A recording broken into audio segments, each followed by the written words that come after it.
now.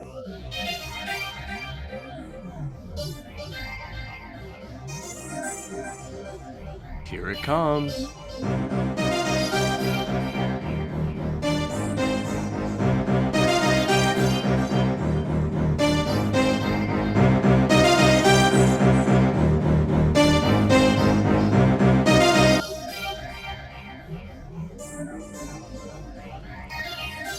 Welcome, welcome, welcome to the invisible world of Jeremy Jonz, where all things are possible when you believe. So hang on. Here we go. Let's do this.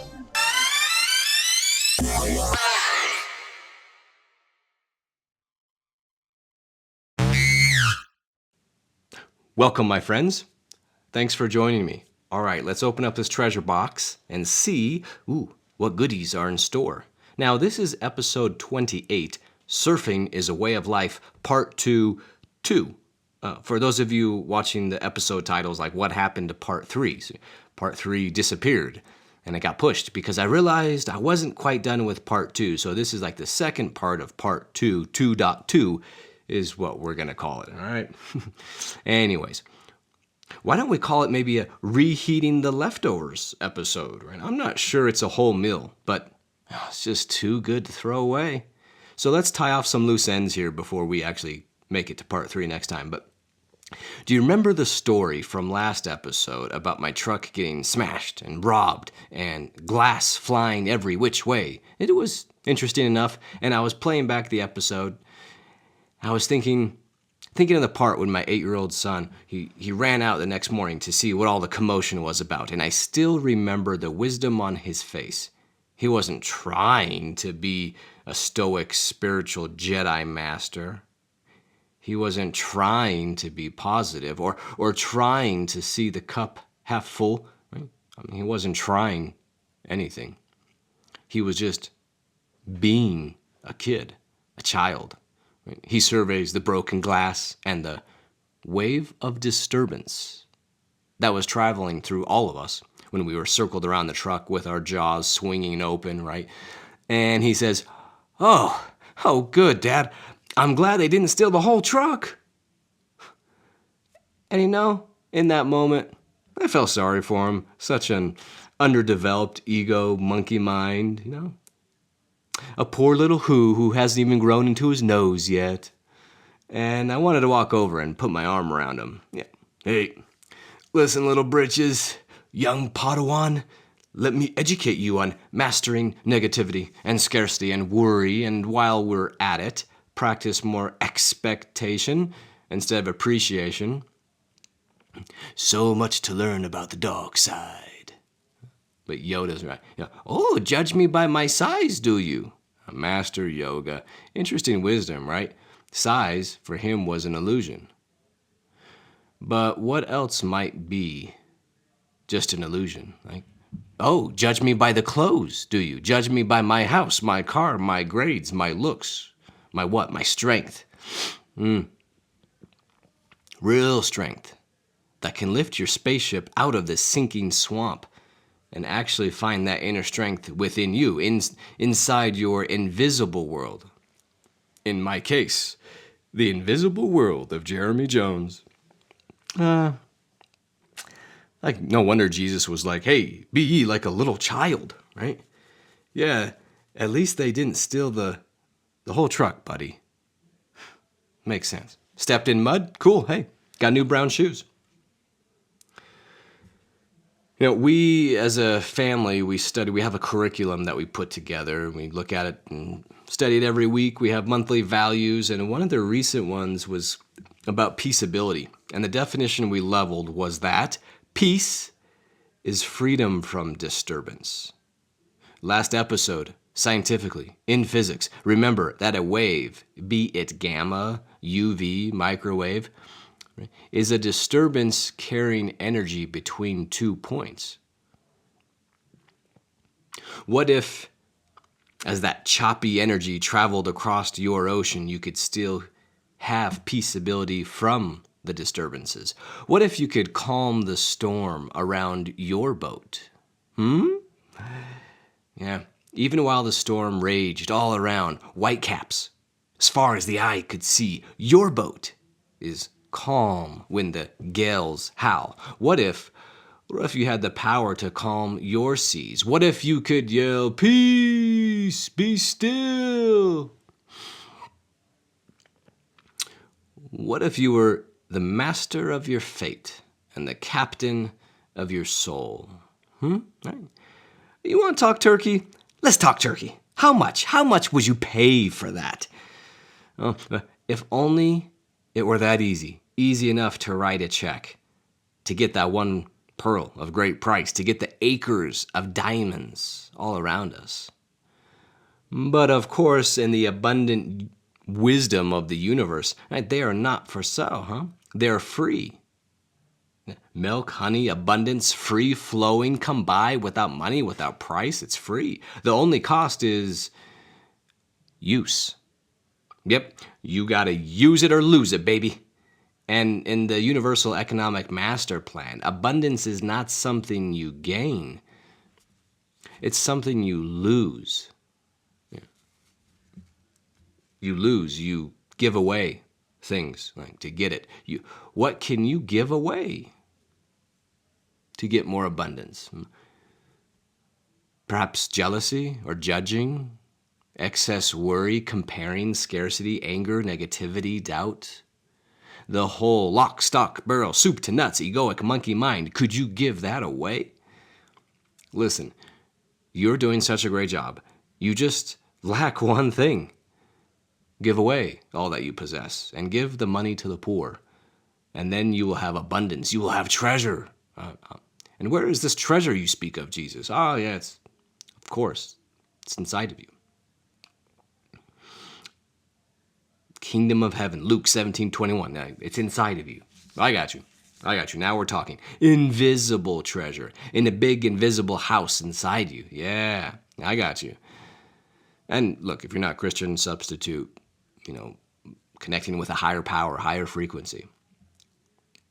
The point is, Jonz, that energy, it's more real than the stock account that you follow every day, bobbing up and down in the waves of capital, financial disturbances, the margin call you're freaked out about, or maybe it's the bad grade you just got, the team you didn't make, the new acquisition that didn't work out, the podcast that no one listens to, the depressing health report lost some key employees, you didn't get that bonus you were hoping for, right?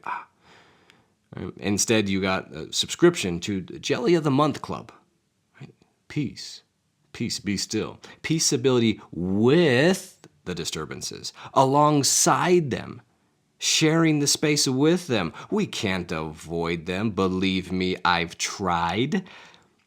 That's what makes a master surfer. No waves, no wind, no storm. That never made for a great captain. Look at how the peaceability of the master surfer, right? They've made peace with the non-peace of the ocean current. Master surfers, they're not just okay with the big waves in the ocean chop, the rolling tides, the powerful current, the thunder-ripping waves pounding the shore, Oh yeah, mate, it's cruisy out there. Nice. They intentionally seek out that conflict and disturbances.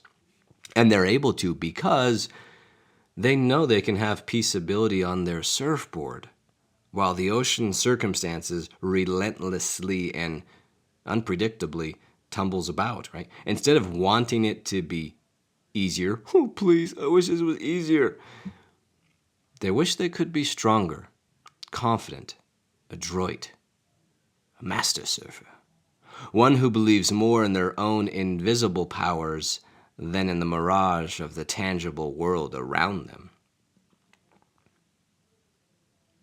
Let's talk kite surfing, North Huntington Beach area, California. There's some good gusts. That's where I first saw kite surfing. It's a sport where you have a surfboard of sorts locked on your feet and your hands hold on to a giant kite, a giant balloon, a sail of sorts. It's really fun to watch. The perfect mashup of windsurfing, wakeboarding, aerials, and paragliding. I've never made it personally, but my brother does the sport, and I mean to join him at some point. A kite surfer, he rides the waves, and then they turn the kite, catches the air, and they pop up in the air 10 feet, 40 feet, whatever, pulling sick, massive aerials. It's bananas. They spot another wave, and they drop down to the water surface again. They carve through the wave.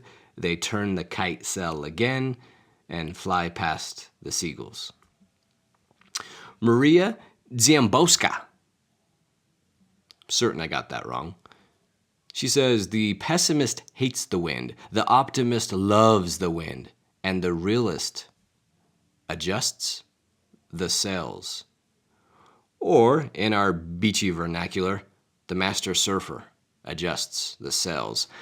It goes back to our analysis last episode. Is this a good wave? Is this a bad wave? Is this a good wave? Is this a bad wave? See, the master kite surfer, in order to hit the waves they want, they hold the kite steady. They pull a sick aerial and transition to another set of waves. And then they make a quick hand turn with the kite, reading the wind and bending it to their benefit, finding, seeking, adjusting the sails. The pessimist hates the wind. Oh, the optimist just loves the wind. And the master surfer adjusts the sails.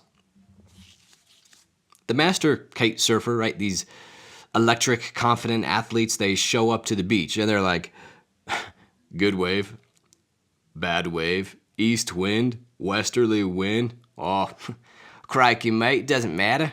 Simply adjust my sail to benefit. Yeah, mate, nice, crikey. Pull some sick air, feeling cruisy, mate. Yeah. And carve this deep into your surfboard. Champions make adjustments, not excuses. So instead of, oh, listen, I don't have the time, or I don't have enough money, I don't have the skills, the brains, the experience, I don't have the network, I don't have the trust fund, I don't have the employees, I don't have the right market conditions. Instead, play it like a champion. Adjust, adjust, adjust. One constant dance of adjustment. Your business isn't growing fast enough, or your business is growing too fast. There's different headaches, different problems, or you're stuck in a job and never started that business and you just kind of make okay money. Or you don't like looking in the mirror because you always say something negative about your body. What's the disturbance, right? Are you too fat, too skinny, not enough muscle, too hairy, not enough, too bald? It's just a wave. It's just some wind, some disturbance. Start where you are. Do what you can. Because everything you truly need, everything you are seeking, it's already inside of you. What you are seeking is seeking you. So we got to have that dialed in. Adjust the cells so you can spend your days lifting yourself, flying through the air like a freaking superhero, using your unique superpower gifts, your talents, right? Your secret sauce to adjust, to fly. Hey, why did you come here? Why are you here? I came to win. To fight, to conquer, to thrive. I came to win, to survive, to prosper, to rise, to fly. To fly. Wake up like that. Each day, each hour, each phone call. Wake up like that, to fly. Adjust yourselves.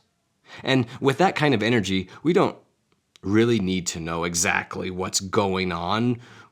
We can find the elusive tail kick, or we can surf through the big barrel waves knowing it's okay. It's okay that we don't really know what's going to happen. We are just here, just right now, just in this moment, doing the best we can with our superpowers in our big invisible house. Besides, as Amos Tversky says, it's frightening to think you might not know something, but it's more frightening to think by and large, the world is run by people who have faith that they know exactly what's going on.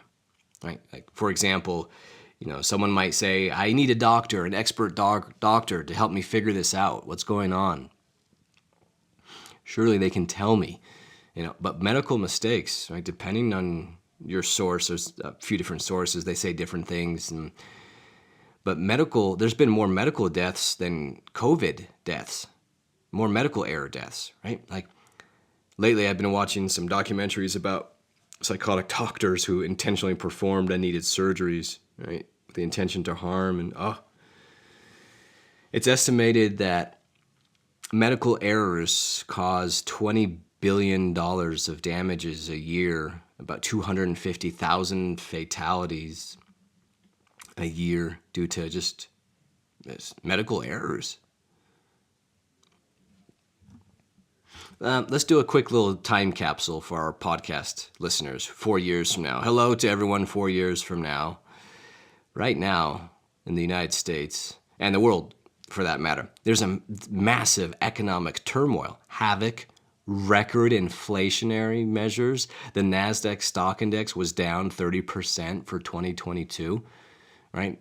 It's a financial tsunami, not just a bump, a bad quarter. We're talking about a bad full year, and now it's inflation, recession. Job losses are starting. Interesting, rates are exploding. More rates. The Fed's raising the rates. There's no money. Quick, hide, tuck, roll. It's tough out there. Now, you tell me now. You take the mic. Okay. What kind of wave is this? Is this a bad wave? Bad waves. Well, maybe. Then again, maybe not. Because it's just a wave. We adjust how we surf it. And will it be bad? I don't know. You don't know either. No one does. So shall we stop the pretense? Pretending like we have all these forecasts and KPIs and leading indicators for inflation. Oh, yes, they're going to raise rates repeatedly, drastically until 2024. Yeah, and then things will be okay. Well, maybe. Then again, yeah, maybe not. Speaking of the financial market uncertainty, I love this quote by Morgan Housel. He says, the inability to forecast the past correctly has no impact on our desire to continue forecasting the future. Certainty is so valuable that we'll never give up the quest for it. And most people couldn't get out of bed in the morning if they were honest about how uncertain the future really is. Today I'm trying to get comfortable with being uncomfortable. I signed up for Muay Thai fighting classes now, and so I shadowbox uncertainty. In Muay Thai, it's not like regular boxing where you can only be punched. You could be kicked, you could be elbowed in the face, you could be kneed in the gut, you could be all these things. You got legs, elbows, hands, heads just swinging at you, and you are constantly adjusting. I always read the investment memos from legendary investor Howard Marks. He's an extremely successful investor on Wall Street. In his bio, in the show notes,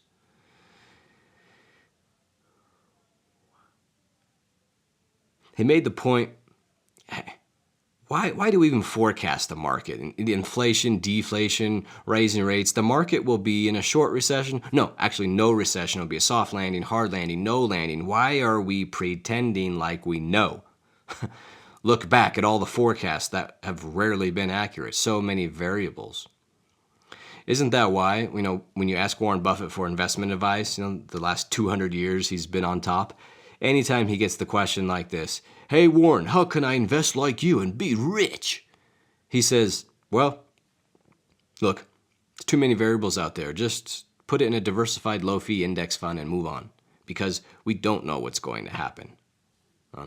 Remember in 2016, Hillary Clinton versus Donald Trump, November, if Trump won the election, the forecasts all predicted a massive dip in the market because he'd be a wild card. The market would tank. Hurry and get your money out But what happened when he won the election? The market shot up like a rocket the next day, against the grain of the forecasts. And what about COVID? COVID was supposed to collapse the economy. There were supposed to be massive deaths, and the world was going to shut down for a few years. But after 3 months of difficulty, really milliseconds in the broad sketch of our timeline, it spiked in one of the all-time biggest bull runs ever. Come on now, we don't know. You don't know, Jonz. You don't know if that massive debt that's riding your shoulders is so devastating and heavy. Bad wave. It's a bad wave. Bad wave. Debt is bad. So bad. What if you have bricks of duct tape? They're like all these bricks are duct taped to your surfboard. Heavy, awful bricks of debt. Those big red ones, You see it. You see the surfboard sinking down in the water, and all you want is to be out of debt, free of this weight. But it's stuck on your board, so you keep surfing with the weight. What might happen? Will you eventually sink? Will you drown? Maybe, right? Then again, what if the struggle makes you hungrier? A more adroit, confident surfer, you learn to grip the board better. Your calves, your quads double, your core muscles strengthen. Your core at 27 million degrees core, that burns. It's deep down, it's burning through the cracks, right? As Rumi said, the wound is the place where the light enters you. Right? Like the first episodes, your core, the sun surface is 10,000 degrees Fahrenheit. But what? Oh, the core, baby. Oh, the core burns at 27 million degrees at the sun. And that's where we can find our magic, our miracles, our healings, our superpowers, like our acres of diamonds. We just need to dig them out. The light only comes through once there's been a crack, not before. And then we can choose. We can choose to let it get stronger and brighter, more light, and eventually, when the debt bricks are unloaded, one by one off the surfboard, you're almost sad because that challenging weight of debt and made you a master surfer, and nothing else could have formed those new skills, those new deltoids. You didn't get that strength by flat, easy current. Smooth, flat waves, smooth water never made a great captain. So with your new muscle, those helpful, choppy waters, well, now you've made more money than you otherwise would have. Or you've made less money, but it opened up a new career that's more fulfilling. Or you became a better friend, a better podcaster, a better coach, a better spouse. You enjoyed your life better. Forget the money and love yourself more. Instead of numbly following the routines, you wake up. You decide, I can no longer ignore these powerful gifts and skills that I was endowed with. And what is the price of these special superpowers that you have? The price, the cost. The cost is use. We must use them. After all, how could you not love a master surfer? I'm not asking if it's gospel truth. I'm just asking if the debt might sink you, then can it be possible that the debt was one of the best things for you? Can you look back, think of something you didn't get, the job, the lover, the grade, the school, the team, the clothes deal with 10 zeros. The kids you didn't get, fertility issues, the stock market, the house, the passport, the spouse, the trip. And Garth Brooks, one of God's greatest gifts is unanswered prayers. Some disgusting monster wave just flatlined you, just pounded your face in the sand, and it tumble-washed your broken heart. in the smashing surf, crashing you on the rocky shore. You know? And now what? Now you are so grateful for it. Has that ever happened to you? Can you look back and see something like that that's happened? You know, write a few of these down. Take a peek at them. Next time you drop in a double overhead choppy barrel wave and your knees start knocking, remember, consider believing the possibility that all of this might actually be for your benefit. It might actually be a massive setup, not a setback. At the least, just say one past example for you right now, out loud, right now. I'm listening. What was a bad wave that ended up being one of the best waves you've surfed on? Come on. We want real growth here. Two-way podcast, as always. Tell me what you think. What's one of your wipeouts that you chose to get back up, to paddle back out, and you launched yourself on the next wave, and now that wipeout made you a winner? Come on now, make this listening worthwhile, not just cute. Good looks can only take you so far. We gotta do the work. The $900 surfboard with the gold pinstripe only goes as far as the surfer can paddle. It all reminds me of my good friend Mark Twain. He said, it ain't what you don't know that gets you in trouble. It's what you know for sure that just ain't so. Our forecasts. We try to forecast our life, our relationships, our money, our job. But we really don't know. Be okay not knowing. Actually, plan on it. Plan on uncertainty. Focus less on if you know what's best, what's certain, if something is good or, bad. Focus more on what you can do about it, how it can be your wind, how to adjust yourselves, adjust your surfing. Focus on finding benefit in any wind direction, like the master kite surfers. Start where you are today. Use what you can. Use your special superpowers. We're getting towards the end here of this episode, so I'm going to leave you with a gem. Now, I've shared a bunch of awesome quotes and stories over the past few years, and honestly, this is quite literally one of my favorites.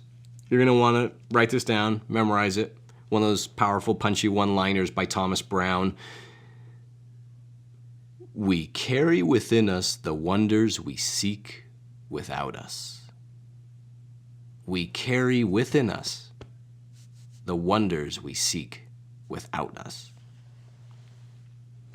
It's all there in your invisible world already. That's so good. That's so good because I believe we need your wonders. The world needs who you were meant to be. So be it.